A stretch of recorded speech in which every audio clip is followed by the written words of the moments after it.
Good evening and welcome to TC Network. I am Tingnay Team Hokip bringing you today's news. Today's top headlines include: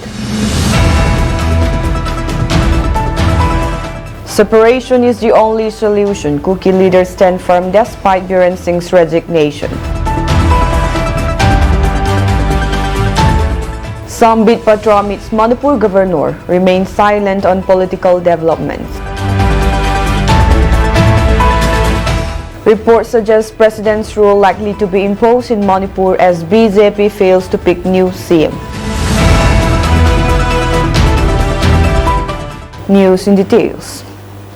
Following N. Biren Singh's resignation as Chief Minister of Manipur, one of the key demands of the Kuki community has been fulfilled, but questions remained over the next steps in resolving the ethnic crisis that began on 3rd May 2023. The 10 Kuki MLAs, including 7 from the BJP, are set to convene a crucial meeting this week to deliberate on the future course of action regarding their long-standing demand for a separate administration, as reported The Hindu. The Kuki legislators face a delicate challenge, navigating between party discipline and the aspirations of their people, while the Kuki civil society groups and the suspension of operation groups remain steadfast in their demand for a union territory with a legislature.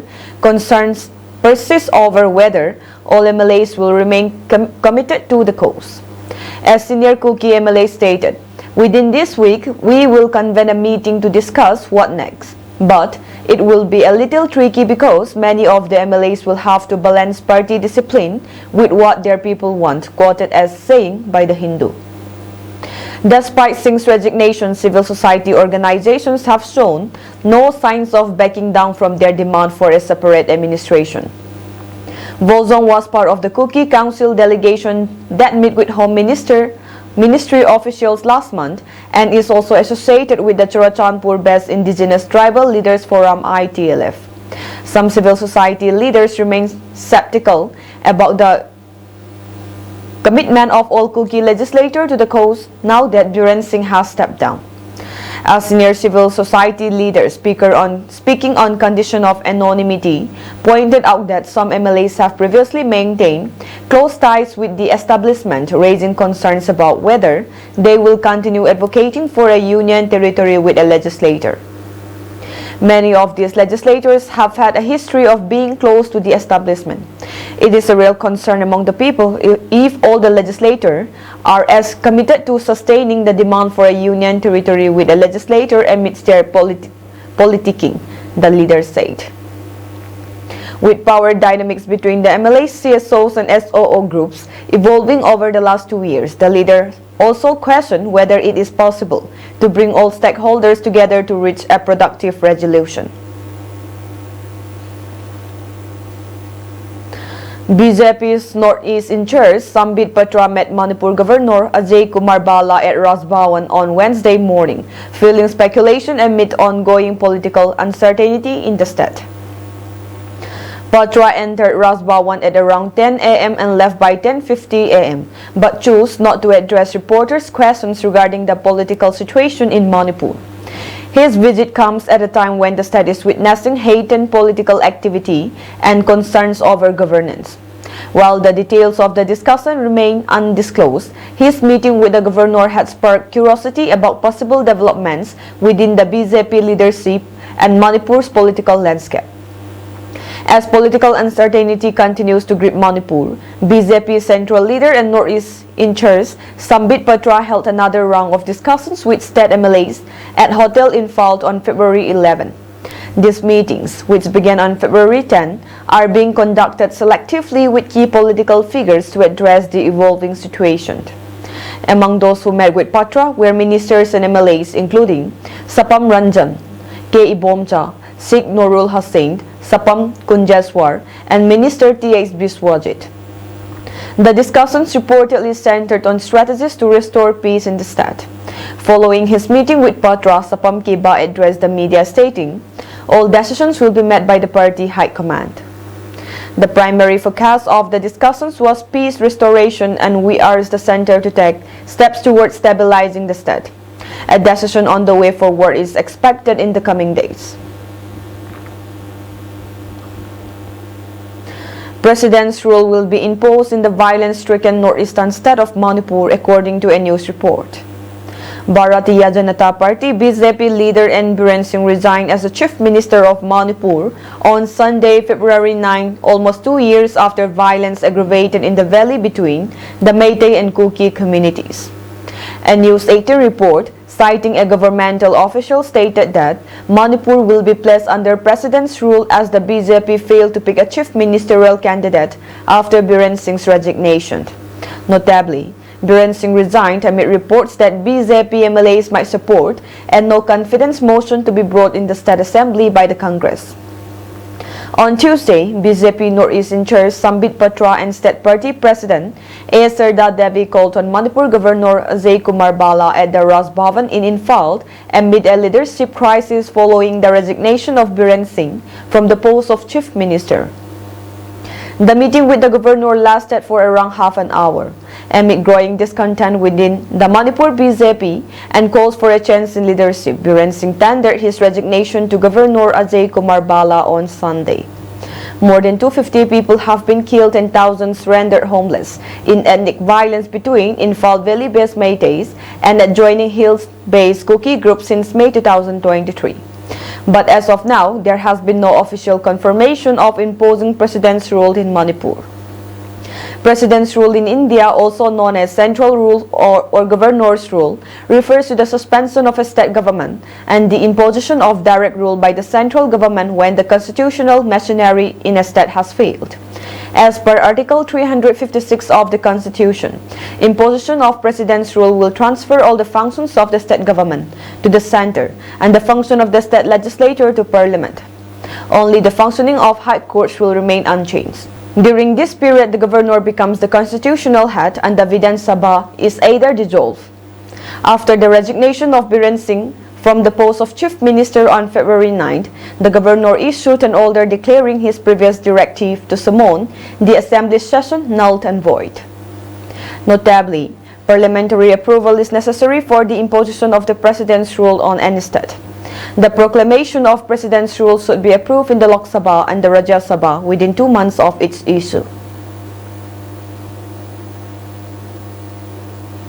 Amid ongoing political turmoil in Manipur, BJP MLA Karam Siam dismissed speculations about the imposition of the President's rule, asserting that the crisis would be resolved within the intervention of central leaders and state legislators.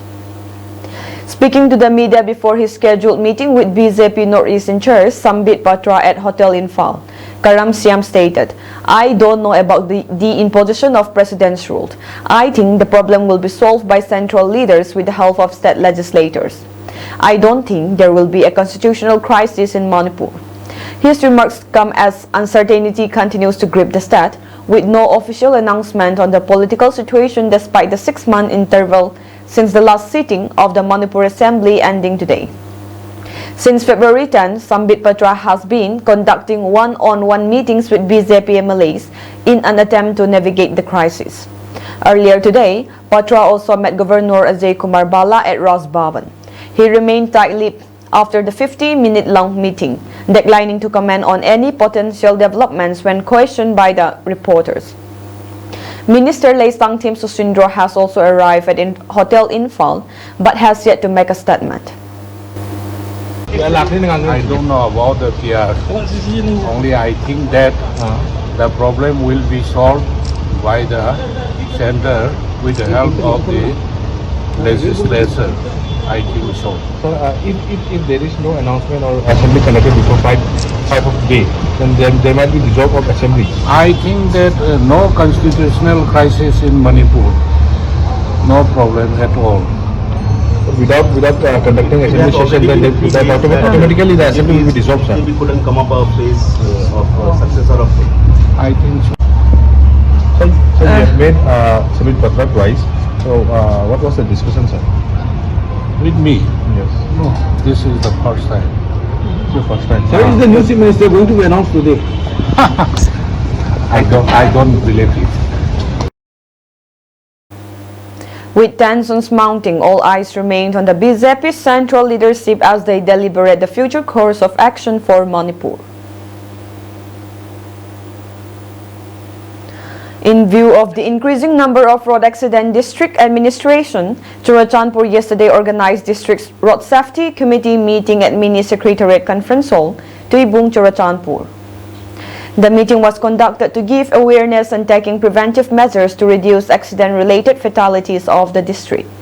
The meeting was presided over by Deputy Commissioner Darun Kumar S. He appealed to all government officials and civil organizations to coordinate to provide road safety information to the people and encourage safer road user behavior among the public to reduce the number of people killed and injured on roads in the district every year. He also said that efforts has been initiated for the safety of road users of the district. During the meeting, Chief Medical Officer presented about the emergency response and accident management, enhancing first responder and status of ambulance and trauma care facilities. She mentioned that, related to traffic accident, a total of 50 casualties are recorded since October 2024 to February 2025.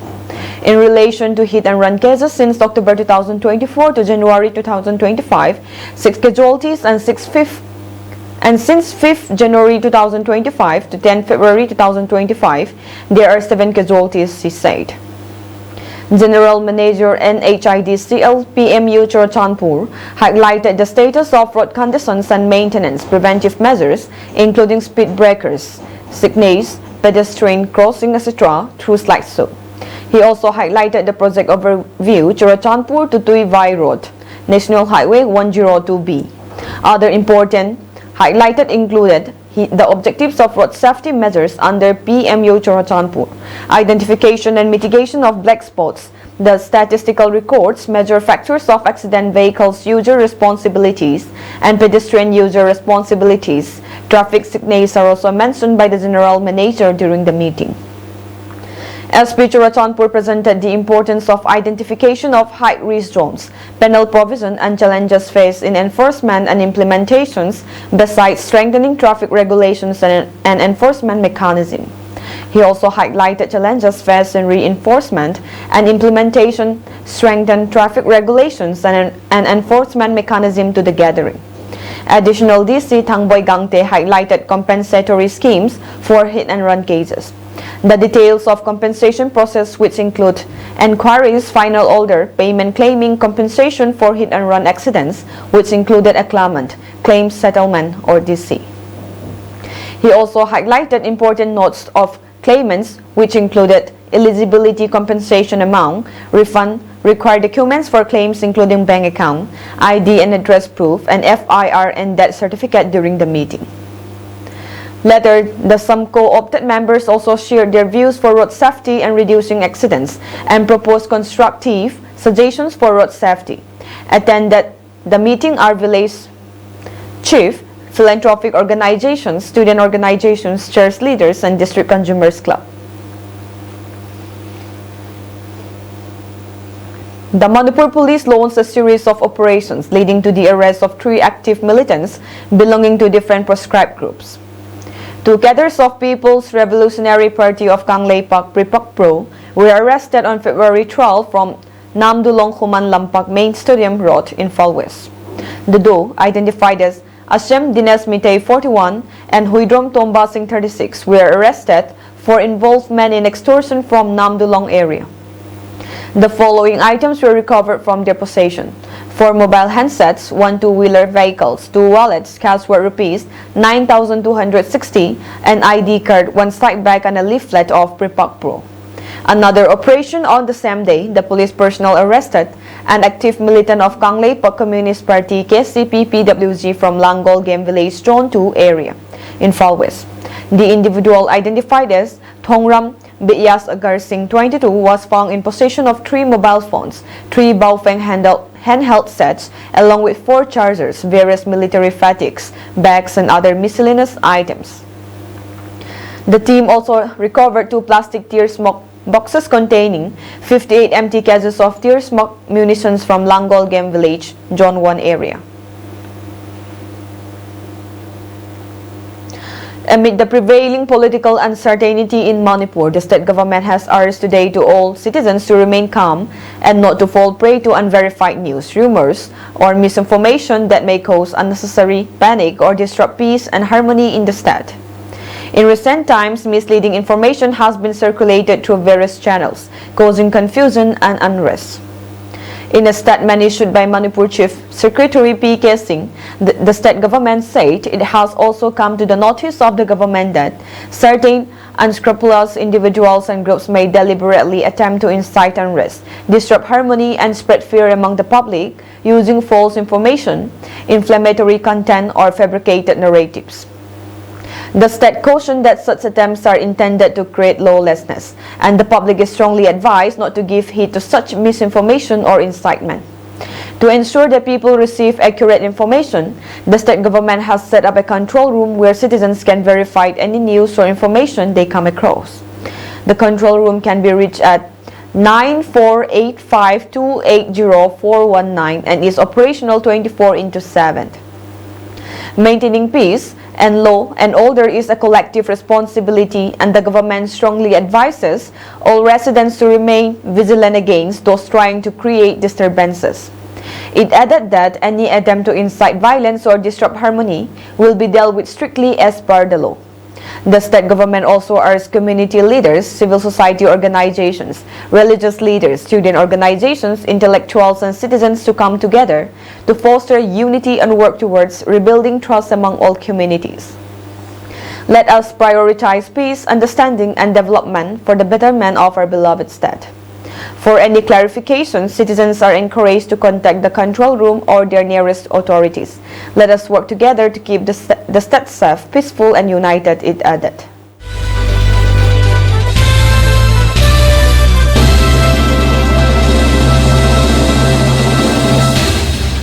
Following the BJP's resounding victory in the Delhi Assembly elections, sources have indicated that the national capital could see a woman chief minister at the helm. With the party securing 48 out of 70 seats, ending the Aam Aadmi Party's AAP decade-long rule, discussions are underway regarding the top post even as specific details continue to be under wraps, reports India Today. According to sources, the next chief minister will be chosen from among the newly elected legislators. A female legislator could emerge as the chief minister's face, sources added. The Saffron Party is also considering appointing a deputy chief minister from an underrepresented background, sources said, adding that the new cabinet is expected to have strong representation of women and Dalits. Among the BJP's victorious candidates, 4 women legislators secured their seats by significant margins. Rekha Gupta clinched victory in the Salimar Bagh with 68,200 votes, defeating AAP's Bandana Kumari by a margin of 29,595 votes. Sikha Roy emerged victorious in Greater Kailas, polling 49,594 votes and defeating AAP heavyweight Saurabh Bharadwaj by a margin of 3,188 votes. Poonam Sharma secured the Wajirpur seat, polling 54,721 votes and defeating AAP's Rajesh Gupta by 11,425 votes. Neelam Pehalwant won the Najafgarh seat with 1,01,708 votes, defeating AAP's Tarun Kumar by 29,009 votes. Meanwhile, the BJP's triumph was further solidified by Pervez Verma's victory in the New Delhi constituency, where he defeated former Chief Minister Arvind Kejriwal. Kejriwal had held the seat since 2013, making Verma's win a symbolic end to AAP's dominance in Delhi. This election marked the BJP's return to power in the national capital after 27 years, a feat that has intensified speculation over the party's choice for chief minister.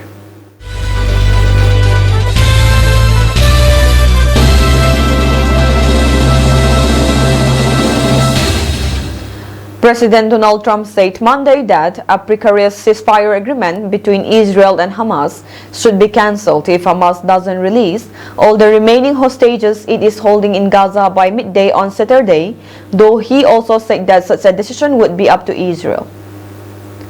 Trump was responding to Hamas saying it will delay the further release of hostages in the Gaza Strip after accusing Israel of violating the 3-week-old ceasefire. The U.S. President said that after the freeing of 3 visibly implicated hostages on Saturday, it was time for Israel to demand the release of all hostages by noon on Saturday or restart the war. If they are not here, all hell is going to break out, Trump said. He added of the ceasefire, cancel it, and all bets are off. Trump said the final decision would be made up to Israel, saying, I am speaking for myself. Israel can overwrite it. But asked if the U.S. would join in a response to Hamas if hostages weren't freed. Trump added, Hamas will find out what I mean. Those comments came after Trump said in an interview with Fox News Channel that Palestinians in Gaza would not have a right to return under his plan for U.S. ownership of the war-torn territory, contradicting other officials in his administration who have sought to argue Trump was only calling for the temporary relocation of its population. Less than a week after he floated his plan for the U.S. to take control of Gaza and return it into the reverie of the Middle East, Trump, in an interview with Fox News, Bayer airing Monday, said no, they would not, when asked if Palestinians in Gaza would have a right to return to the territory. It comes as he was ramped up pressure on Arab states, especially U.S. allies Jordan and Egypt, to take in Palestinians from Gaza, who claim the territory as part of a future homeland. Trump last week did not rule out deploying U.S. troops to help secure Gaza, but at the same time insisted no U.S. funds would go to pay for the reconstruction of the territory. Arab nations have sharply criticized the Trump proposal. Meanwhile, Hamas has brushed off President Donald Trump's threat. Hamas spokesman Sami Abu Juri said Tuesday that the dozens of hostages would only be returned if all parties remain committed to a ceasefire deal reached last month. Trump must remember that there is an agreement that must be respected by both parties, he said, adding that threatening language only complicates matters. Russian forces targeted Ukraine's energy and gas infrastructure in a massive nighttime missile attack, and Ukrainian drones struck an important oil refinery inside Russia, officials said Tuesday, as the near 3-year war rumbled on against a backdrop of renewed diplomatic efforts to end it. Ukraine's state energy company, Ukrenergo, said it is imposed emergency blackouts due to the Russian attack. Russia has repeatedly hammered Ukraine's power grid throughout the war.